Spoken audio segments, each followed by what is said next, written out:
அனைவருக்கும் வணக்கம். தமிழ் கேஎஸ்ஆர் சேனலில் தொடர்ந்து பல பதிவுகள் பார்த்துட்ருக்கோம். பாடப்பகுதி எல்லாமே பார்த்தாச்சு, கவிதைகள் பார்த்துருக்கோம்.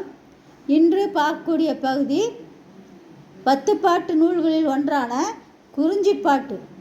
குறிஞ்சிப்பாட்டு கபிலரால் இயற்றப்பட்டது. அதில் அவர் 99 வகையான மலர்களினுடைய பெயர்களை குறிப்பிட்டிருக்கின்றார். அந்த 99 வகை மலர்களில் நாம் அகர வரிசைப்படி மலர்களை பார்ப்போம். மலர்களும் அதற்குரிய படங்களுமே இதோடு இணைத்து தரப்படும்.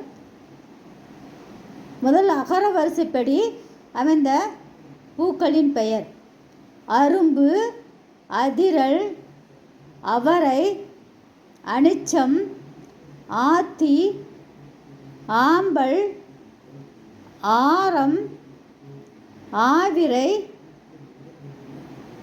இருள்நாரி, இலவம், ஈங்கை, உந்தூள், எருவை, எருளம் என்று சொல்லக்கூடிய அகரவரிசையில் அமைந்த பூக்களினுடைய பெயர்.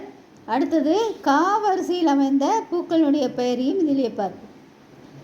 கன்னி, கரந்தை, கருவிலை. கருவிலை என்ற பூ இப்பொழுது நம்ம தற்காலத்தில் சங்குப்பூ என்று சொல்லி அழைக்கின்றோம்.